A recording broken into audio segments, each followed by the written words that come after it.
uyu munsi rero twabwiye ko tugiye guhita tubagezaho ibyo bijyanye no mu burasirazuba bwa Kongo cyane cyane ko abantu benshi baba bikurikiranye bashaka kubimenya. Mu minsi ishize ingabo za M23 zafashe bamwe mu basirikare ba FARDC, no kuvuga b'igisirikare cya Kongo. Mu basirikare bafashwe harimo abasirikare b'abarundi, harimo abasirikare ba FDLR, harimo Wazalendo, harimo Nyatura. Uyu munsi twifuje kubagezaho ikiganiro kigaragaza abo bantu bafashwe n'ibyo batangaza. Harimo umuvugizi wa M23 ariwe Majoro Wiringoma, agiye kuganira nabo. Muraza kumva arimo kuganira n'abanyamakuru agenda bigarukaho. Abenshi kuri iki kiganiro muraza kubyiyumvira. Bari abantu barimo abavuga ikinyarwanda, harimo abavuga ikirundi, harimo abavuga igiswahili, harimo abavuga iringara. Mugiye kubibonera banakubwira kuva ku munota wa mbere kugeza ku munota 25 twe turicecekera. Ahasigaye mwebwe mwumve. Nyuma y'iminota 25 turaza kugerageza tugire commentaire, tugenda tugira icyo tuvugaho. Reka kubanga bw'ibyuma badufashe ikiganiro ko cyakabaye gitangira. Noneho tubagezeho iki kiganiro ni Newsland, ni ikiganiro mukunda mugitange n'ibitekerezo. Aujourd'hui, le 13 novembre 2023, ici, il est 14h30, ici à Kavumu. Encore une fois de plus, nous sommes venus pour une exclusivité. Et ces derniers temps, nous avons entendu qu'il y a eu des affrontements et il y a eu quelques tiraillements par-ci par-là entre vous, le M23, et le gouvernement congolais. Et nous avons entendu que vous avez eu beaucoup de capturés. Qu'en est-il de la question? Okay, merci, monsieur le journaliste, pour la question. Mais tu as dit qu'il y a l'affrontement entre le M23 et le gouvernement. Il fallait plutôt parler de la coalition gouvernementale. Puisque nous nous battons avec beaucoup de groupes qui sont unis dans l'emblème du gouvernement congolais, comme vous le dites aussi, parfois, par ricochet. Donc, aujourd'hui, exclusivement, nous allons vous montrer des prisonniers de guerre. Merci. Lorsque nous disons que nous nous battons avec une coalition, le gouvernement burundais nu, puisqu'il y a eu l'accord bilatéral entre le gouvernement burundais et le gouvernement congolais. Oui. Ils ont nié qu'ils n'ont jamais eu de combattants. Nous avons démontré l'échantillon. Et aujourd'hui, nous allons continuer avec l'échantillon. La série continue. Et vous allez voir, cette coalition est au grand complet. Le FRDC, le FNDP, dont la Force nationale de la défense du Burundi. Ah bon? Vous allez les voir. Et il y a aussi le FDLR. Oui. Il y a les Nyatura, dont les Wazalendo. Il y a les Wazalendo. Donc, vous allez voir la coalition au grand complet. Mais pour nous, le M23, nous connaissons, nous sommes omnibulés par le respect des droits humanitaires internationaux. Oui. On ne pouvait pas les présenter. Mais à titre pédagogique, nous les faisons.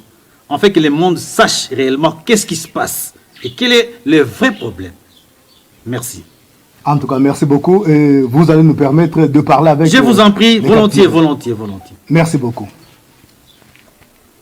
Merci beaucoup, monsieur le journaliste. Donc, comme vous le savez, nous, les M23, nous sommes omnibulés par le respect des droits humains. Oui. Donc, si on vous autorise de le voir, puisque nous connaissons la Convention de Genève, on ne pouvait pas les représenter. Mais, à titre pédagogique, que le monde sache, puisqu'il y a eu la convention bilatérale entre le Burundi et le gouvernement congolais. Oui. Donc, c'est pour cela que vous allez voir, le premier groupe, nous avons le Burundais, Force nationale de défense du Burundi, FNDB, qui sont là.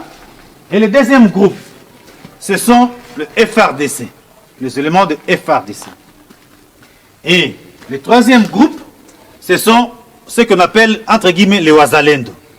Ils sont là. Et le dernier groupe, ce sont les FDLR qui sont là. Merci. Je vous en prie. Ils peuvent se présenter. Volontiers. Merci. Monsieur, présentez-vous. Ni toi première classe ni sabira Ferdinand. Première classe ni sabira Ferdinand. Matricule ni 32 des. Unité yawe ni yihe? Votre unité d'origine. Unité ni yamajara 321. 321e. Compagnie yawe ni yihe? Votre compagnie? Compagnie ya mbere. Première compagnie. winjiye igisirikare ryari? Quand est-ce que tu es entré dans l'armée? Ngiye igisirikare 2018. Date Wakinjiriye hehe? où? Nacinjiriye i Mwaro. À Mwaro. Wavukiye hehe? Tu es né où? Navukiye i Mwaro. Mu kihe gihugu? Dans quel pays? Igihugu cy'u Burundi. Au Burundi. Merci beaucoup. Présentez-vous, Mzee. Imyirondoro yawe niye muzehe? nitwa kapara shefu Niyongabo Thierry. Caporal chef Niongabo Thierry. Matricule yawe ni iyihe? 26 Inite yawe ni iyihe? Votre unité d'origine. 222 Kompanyi yawe ni iyihe? Votre Yambere. compagnie? iya mbere Première compagnie. Winjiye igisirikare ryari? 1999 Il est dans l'armée depuis 1999. Wakinjiriye hehe? Où? i Bururi. Bururi. Mu kihe gihugu? Dans quel pays? Burundi. Au Burundi. Wavukiye he? Tu es né où? Muramvya À Mourambia. Wavutse ryari? Quand? 1970. Je suis né en 1970. Merci beaucoup. Présentez-vous, monsieur. Imyirondoro yawe ni iyihe? Première classe Ndikumana Meras. Première classe Ndikumano Emerance. Matricule yawe ni iyihe? Votre matricule? 83 678. Inite yawe ni iyihe? Votre unité d'origine? 412. Kompanyi yawe ni iyihe? Deuxième compagnie. Deuxième compagnie. Winjiye igisirikare ryari? Quand est-ce que tu es entré dans l'armée? 2018. Je suis dans l'armée depuis 2018. Wakinjiriye hehe? Où? Province Makamba. Dans la province de Makamba. Wavukiye hehe? Tu es né où? Burundi. Au Burundi. Province yihe? Quelle province? Mwaro. Wavutse ryari? Tu es né quand? 1993. Ok. FRDC maintenant, présentez-vous. Je réponds au nom de deuxième classe Chamona Ilunga André. Ok. Vous êtes né où? Je suis né à Mbujimaï. À Mbujimaï. Oui. Le nom de votre père? C'est Ilunga Kabwe Dominique. Votre mère? Tchama Moulaji Geneviève. Votre unité d'origine? J'étais à l'infanterie. En effet, de quelle unité donc? J'étais au 13e régiment, premier bataillon, 3e compagnie, puis 2e peloton. Deuxième peloton. Tu connais le nom de votre commandant bataillon? Commandant bataillon, il répond au nom de Alain. Il a quel Colonel. grade? Colonel Alain. Colonel Alain. Ok, merci beaucoup. Vous êtes né, donc vous êtes du Grand Kasaï, où précisément? Mbujimaï. À Mbujimaï. Oui. Ok. Merci beaucoup. Merci. Monsieur le journal, vous avez aussi devant vous un FRDC. Yo, Olobana Langni. Lingala. Lingala? Boy. Ok. Bon, présentez-vous d'abord. Soldat de deuxième classe, à Bandre, le Falanga Marc. À Bandre, Le Falanga Marc. Marc. Boy. Ozamuta wapi? Nazamu de Otuele. Otuele, place Nini. Isiro. Ozamuta Isiro. Boy. Ok. Pesa biso unité d'origine. 111e bataillon. Premier et 111e bataillon. 111e bataillon. Première compagnie. Première compagnie. Deuxième peloton. Deuxième peloton. Commandant bataillon, no, comment on a soko yeba? Colonel Massoudi. Colonel Massoudi. Oui. Ok.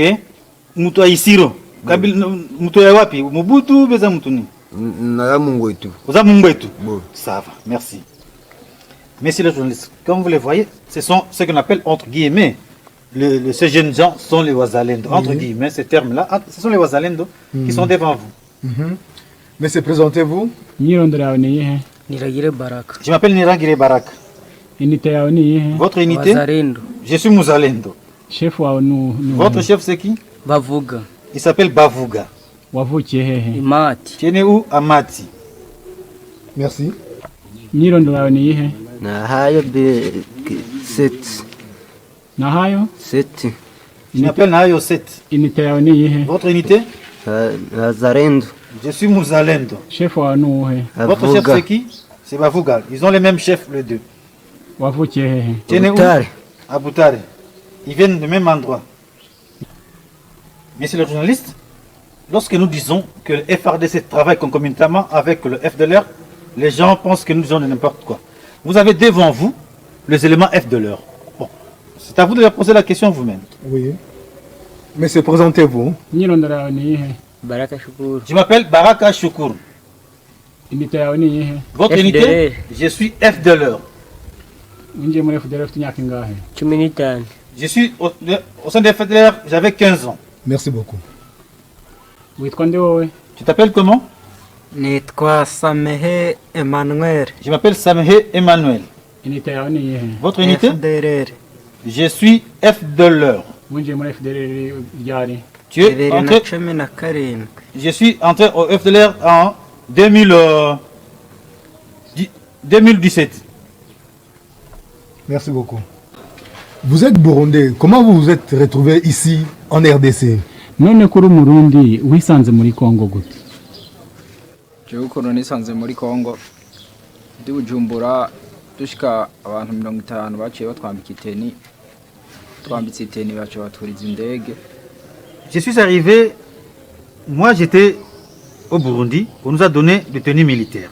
Nous étions au nombre de 50 et on nous a embarqués dans l'avion.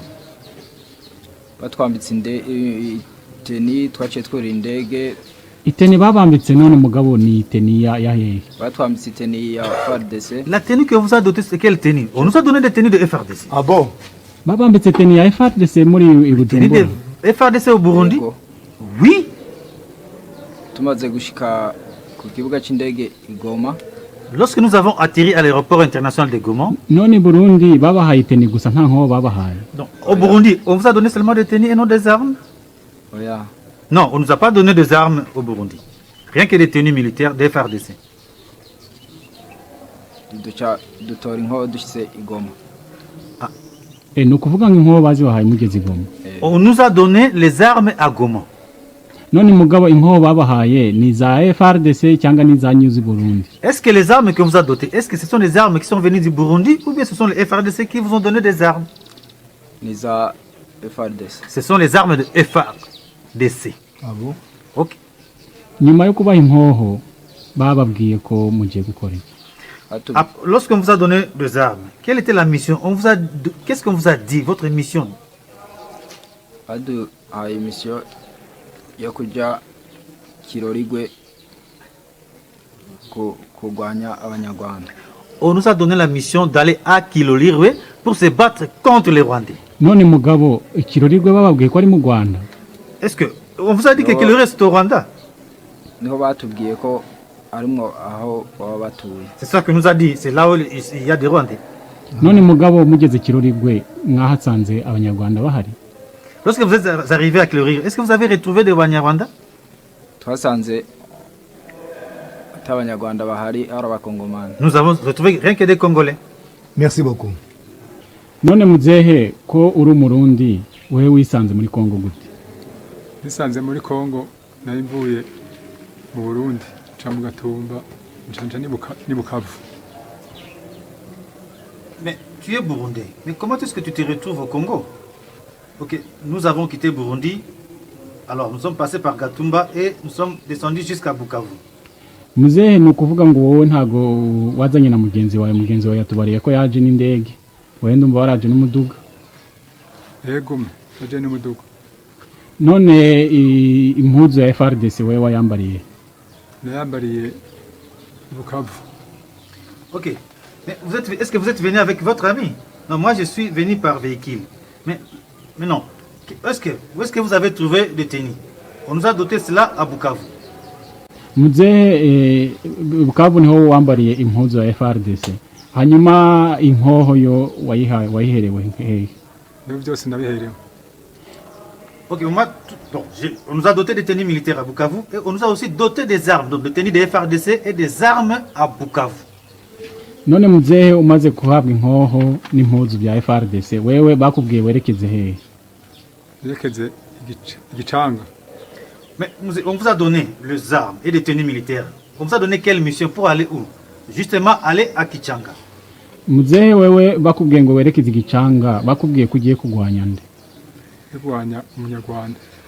Mais on vous a demandé d'aller se battre à Kichanga. Aller se battre contre qui? Contre les Rwandais.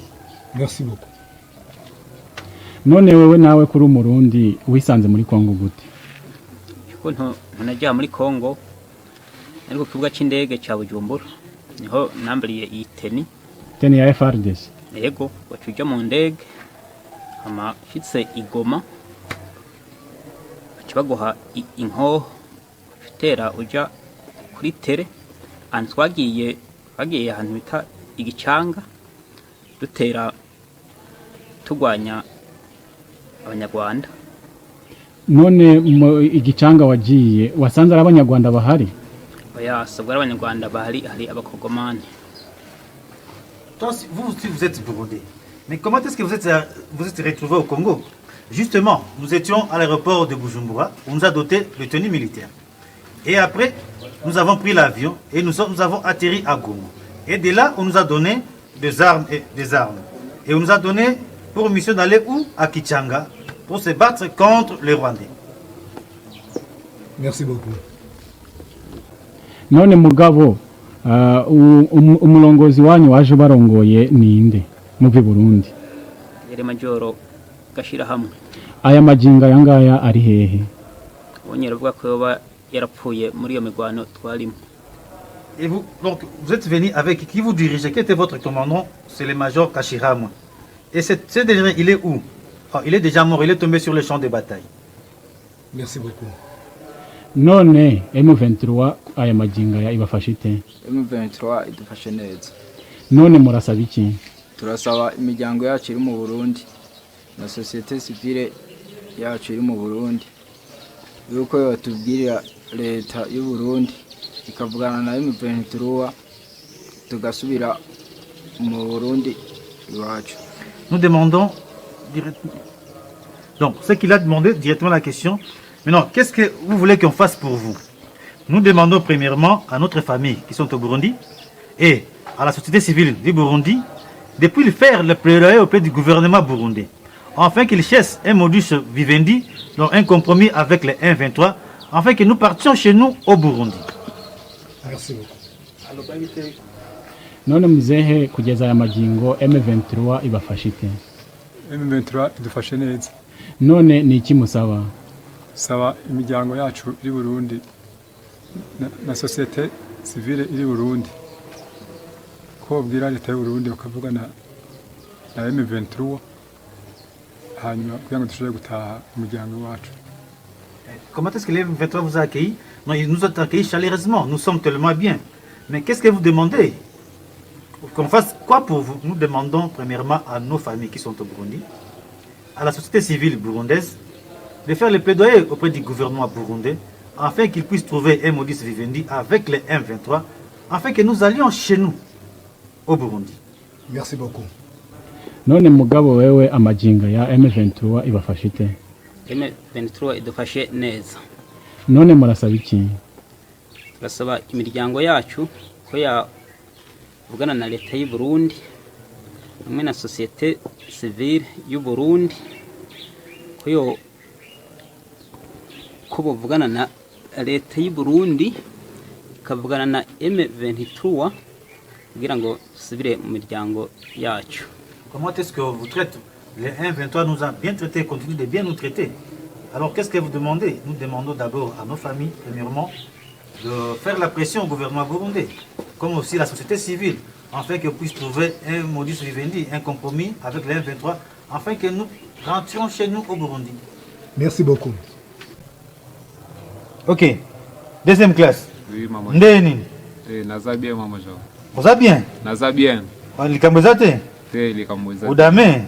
Te Kolia National. Makamno c'est bien. Donc, vous allez bien. So, yep sabiso. Bakanga ki ondenge nini? Ndenge nini? Champ de bataille za ndeni bakanga ki ondenge. Tant que mina champ de bataille. Tuebaike tozobunda na batu mususu. Contre pays mususu. Tant que komi tokutika bande ngona biso tozobunda donc entre biso moko. Bapsa no boko bunda ba étranger? To yisa biso tozobunda na Rwanda. Bon, bunda na Rwanda. Ouais. Siko komi moni ba Rwanda basawa. Na komoni ke bakosa rabino makamabila kosa rabino. Tokoti tokomi sur les terrains tokutika bande ngona biso. OK. Bande ngona biso donc tozobunda ne bi entre biso moko. Ça va. Siko directement pe lilo asuka nini osenga na nini? Na M23 bakonzi M23 baselelo nini? Osenga na bakonzi M23 eza makambo ezosalema biso tozoyeba te. Erreur eza pe ya biso te. Tozosenga na bango soki mwana tumbi ndako batiaka ye na ndako te balimbisa biso erreur eza nde ya biso te eza ya bakonzi na biso na makambo azoyebisa biso. Nous demandons pardon puisque si l'enfant a brillé la maison, on ne peut pas le mettre encore dans la maison. Oui, oui. Donc nous ne comptons absolument rien, nous demandons pardon puisque nous on ne connaît absolument rien. Ce sont, Oui, oui. Nos autorités nous mentent beaucoup. Ok? En toi qui toko bakonzi bazo kayo ba ko zala calme ba osalelo 123 toza bande ko na bino. Ne ba ko sa bino. Toza mutu moko FRDC na toza mutu moko mais mabe na bino nde bozo bundana elongo na bato. Bitumeza ndeni. Tant bozo bundana bango mo moni ndeni. Tozobunda ko tunga na yebaki atake toza biso moko sur les champs de bataille tokuti ba groupe armé eza ebele.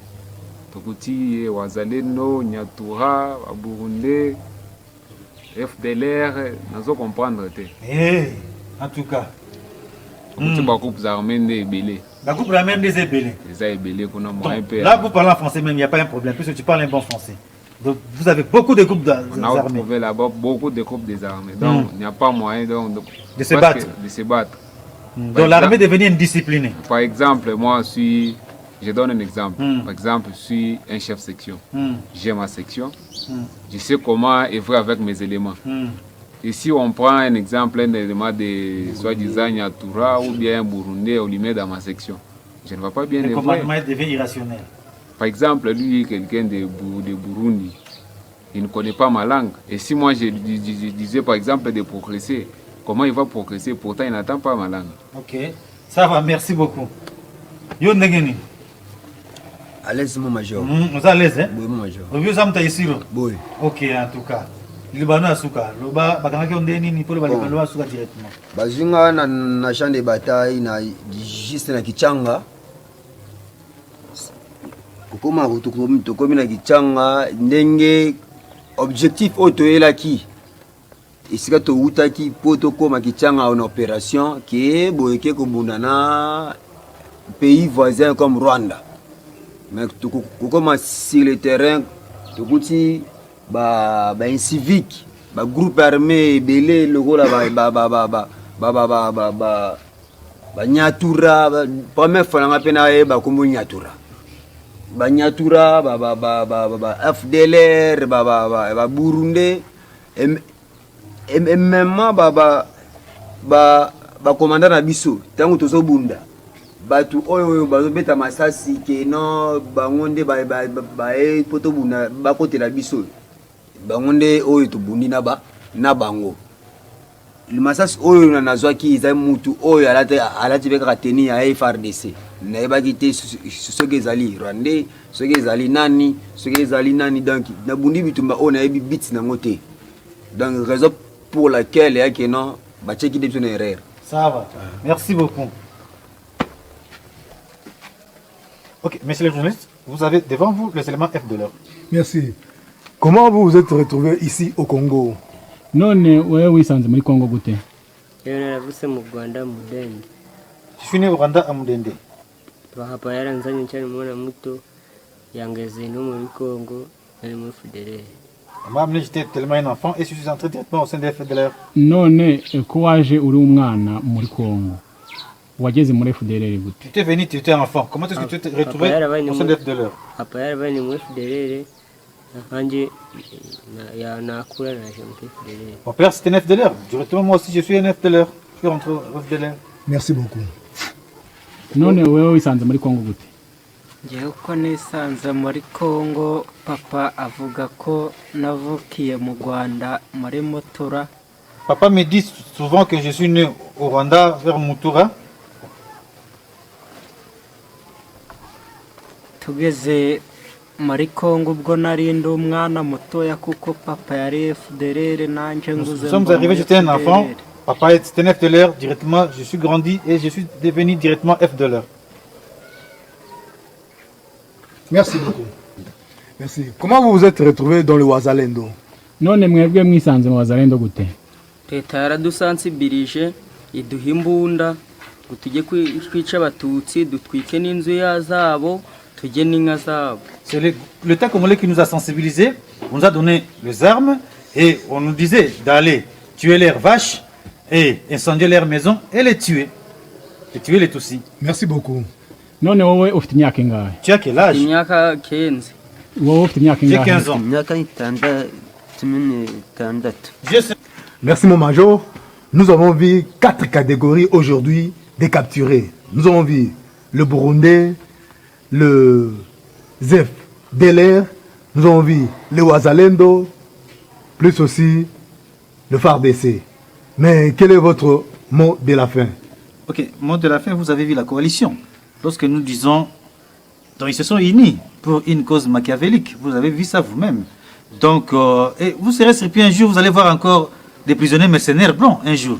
Puisque nous nous battons pour une cause juste et noble. Mais ce que nous regrettons, nous, au sein du M23, comment la MONUSCO, l'ONU, les Nations Unies, doivent travailler avec cette coalition. Voyez vous-même. Là, il y a des enfants de 15 ans, de 16 ans, qui travaillent donc, avec le FRDC, ils travaillent avec l'FDLR, ces enfants vont travailler encore avec la MONUSCO.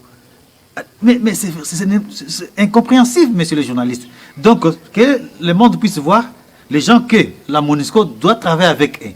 Nous regrettons, et ce que nous disons, vraiment c'est regrettable. En tout cas, merci beaucoup pour l'exclusivité. Je vous remercie.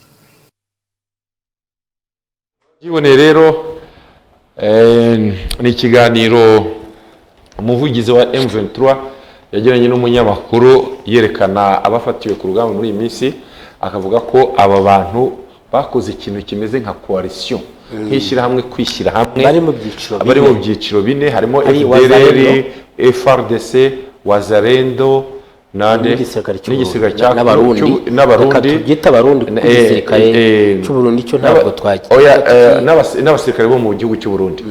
Noneho bavuze uburyo bagiye bahagera, turagenda tubibicamo muri makeya, cyane cyane ko abadukurikiye kuri iyi televiziyo Flash TV abenshi babyumvishe, baravuga igiswahili, abandi bakavuga igifaransa, abandi bakavuga iringara, abandi bakavuga ikinyarwanda, abandi bakavuga ikirundi.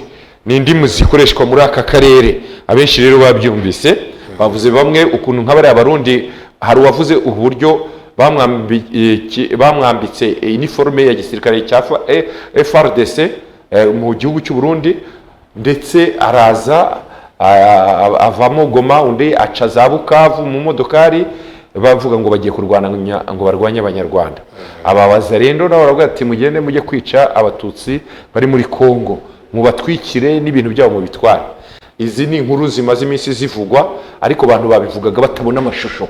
Byavuga mu bitangazamakuru bitandukanye, ubu nibwo abantu batangiye kubona amashusho nyakuri. Majoro Wiringoma akaba umuvugizi wa M23, ibyinshi arabisobanuye, avuga ati ikibabaje arimo gusoza ati nuko aba bantu barimo kohereza ku rugamba, ati twakunze kubivuga ko bafatanya, ariko harimo abana batazi ibyo ari byo. Hari n'umuhungu umwe wo muri FARDC hari ababivuze, umwe yavuze mu iringara, undi avuga mu gifaransa, aravuga ati ikibazo dufite mu gisirikare cyacu nuko baduha abantu baza tugafatanya ngo tujye kurwanya u Rwanda n'abanyarwanda n'abavuga ururimi rw'ikinyarwanda, none muri abo bantu ugasanga ntabwo twumvikana no mu rurimi. Ati ni gute wahoza n'umusirikare w'umurundi, njyewe nshinzwe nko gukomanda cyangwa n'injye ubayoboye, sinshobora kumuha amabwiriza. Undi ati uwo wavugaga muringana nawe aravuga ati ni gute byashoboka uyu muntu adashoboye gusobanukirwa n'ururimi dukamandingamo cyangwa uburyo mbaha amabwiriza ntibabyumve. None ni ikintu kigaragara ko mu burasirazuba bwa Kongo twakunze kubivuga, hari imitwe myinshi yitwa igisirikare irwanya cyane cyane nyine yitwara gisirikare, ikaba iteza umutekano muke mu burasirazuba bwa Kongo, ariko n'ingabo za FRDC igakurana n'iyo mitwe ivuga iti tugiye kurwanya ibihugu byo muri aka karere bibashyigikira, bishaka guhungabanya umutekano wacu. Ariko wajya kureba ugasanga uburyo bw'imipangire no guhuza gahunda biracyarimo akavuyo, ahubwo kugira ngo bikemure ibibazo, ahubwo birashaho guteza umutekano muke kurushaho. Iyo nakubwiraga ejo, kubwira nti ingabo z'u Burundi niba zaba zije gutanga umusaza cyangwa se gushyigikira, bazi ibyo barimo. Icyo kibazo ejo narakikubajije urabyibuka, nanjye ndakibaza, ariko urabona ko rwose approche ejo twavugaga gutsindwa muri diplomasi uko niko gutsindwa rwose muri approche Kongo iri gukoresha yo guhamagara abantu bayifasha mu kurwanya abantu bayihungabanyiriza umutekano cyane cyane mu burasirazuba. Guhitamo rero baza wazarendo, guhitamo abana baza bakaza b'imyaka 15 na 16 kuza kwishora mu ntambara batazi ko yatangiye, batazi uko imeze. Ibyo nibyo nani sejo rero gutsindwa muri diplomasi. Urabona ko bikomeje, urabibonye uboneye n'abasirikare b'abarundi barimo vuga ikirundi rwose bavuga ati baratwohereje bimeze gutya na gutya, abandi bakongera akavuga ati ntago twari tuzi ahantu tugiye cyangwa batubwiye ngo tujye aha n'aha, ibintu nk'ibyo urumva baranabafashwe. Ariko abantu bagiye babyumva neza, baranabafashwe bafata amateko, abure hari n'abahaguye. Urumva hari n'abahaguye babanje kurasana, hari n'abapfuye, bure hari n'abahaguye. Bisobanuye ko rero iki ni ikintu gikomeye cyane, nicyo gituma ikintu abantu bakubwira bati igikenewe muri aka karere niki ni umutekano. Ni umutekano, apana gukora ibintu byo kuvuga ngo wowe ufite ingufu uzajya kurwanya abantu kubera ko bavuga ururimi runaka. Twakunze kubigarukaho imyaka n'imyaka. Burasirazuba bwa Kongo ni igice cyakunze kugaragaramo umutekano muke. Abayobozi b'iki gihugu bagiye bajyaho basimburana, nta kintu na kimwe bakora gifatika. Ejo bundi nibwo twababwiraga uburyo witwa Moise Katumbi yavuze ati ngewe mamaze amezi 6 ndi president, ikibazo naba ntagikemuye. Ati kandi ibibazo byose ntago babyitirira abandi. Urabona ko ibibazo hara muri Kongo ibindi bintu n'abantu barimo kwivugira bavuga ati byagenze gutya na gutya, turapfa gutya na gutya. Aha rero twavuga ko ari ibintu bikomeye, kuba bikomeye muri ubu buryo. Icyagombye gukorwa n'iki kuri wowe uko byumva Tito? No gushyiraho ubutegetsi buhamye, cyane cyane birumvikana mu burasirazuba bwa Kongo, muri Kongo yose. Ntabwo burasirazuba bwa Kongo bufite mandate ihari yo kugira ubutegetsi bwihariye, ntabwo ari agace kigenga. Bishyiraho no gutora abantu abayobora Kongo bashobora kugira iyo vision nk'iya Moise Katumbi. Ntabwo mushyigikiye, sinzanatora muri Kongo, ariko iyo avuze ati jewe nzabikora ntya, icyo byagenda kose, uko byagenda kose byumvikana ko aba ari gutanga umurongo. Icyo ni kimwe. Ikindi cya kabiri, nge nkunda gushinja communauté internationale. Wenda turaza no kubigarukaho mu birebana n'ibiri kubera muri Israel na Hamas na Gaza. Umuryango mpuzamahanga uri kuba indyarya kurusha uko wagaragaza mu gukemura ibibazo. Uyu munsi guhera mu bihe bya ba Mobutu mu 1990 hariya muri Kongo habaga hari ibiro bya CIA, habaga hari ibiro by'umuryango mpuzamahanga, ariko se bakoze iki? Icyo cya kabiri ntekereza ko gishobora kuba igisubizo mu gusubiza ibibazo biri muri Kongo. Abakongomani ubwabo gushyiraho ubuyobozi buhamye bushobora gukemura ibibazo bafite, ariko kandi nanone umuryango mpuzamahanga yo kubatererana, ko byaragaragaye ko umuryango mpuzamahanga n'ibihugu bikomeye byagiye bitererana kiriya gihugu, bikaba impamvu muzi y'ibi bibazo bishobora gukururukana kuva mbere ya Mobutu. Harya habayeho minisitiri w'intebe Lumumba, niko ntekereza. Kugeza na n'uyu munsi rero ibibazo ntabwo birakemuka. Communauté internationale, umuryango mpuzamahanga nugira uruhare mu gukemura biriya bibazo, ariko kandi na Kongo ubwayo ari nacyo ntekereza cyaba sibiri nomero ya mbere. Bagira uruhare mu gukemura ibibazo byabo, bashyiraho ubutegetsi buhamye. Bitari ibyo ibibazo bizakurukana nka bya bindi twavugaga ejo byo muri Israel na Gaza, na n'uyu munsi ukibona ibibazo abanyekongo babikemure ubwabo. Gusa n'ikintu kandi nanone communauté internationale bafashe nuko ibikora handi. Niko bimeze. Hagati aho icyo twavuga nuko cyane cyane iki kibazo ni ikibazo kimaze iminsi kigaragara ndetse cyagiye kivugwaho, bamwe bakavuga ngo bimeze gutya, abandi bakavuga bimeze gutya, ugasanga impande zose wenda hari icyo zidahurizaho, ariko iyo ugiye kuganira n'abantu bashishoza bareba politiki yo mu karere cyane cyane yo mu burasirazuba bwa Kongo, baravuga ati cyakemura ibibazo nuko habaho imishyikirano ku mpande zombi kugira ngo ibi bibazo birangire. Niba bitari ibyo, kuko bavuga ururimi rw'ikinyarwanda nawe urabizi, mu myaka n'imyaka hariya bahungetwa, abandi bafatwa nabi, abandi bahohoterwa, ese ibibazo bizarangira gute, bizagenda gute, ese ni gute abantu bavukiye mu gihugu runaka igihugu kibihakana kikavuga ngo ntago muri aba bakashaka kubatwerera abandi bantu. Ibyo ni ibibazo dukunda kugarukaho iminsi ku munsi.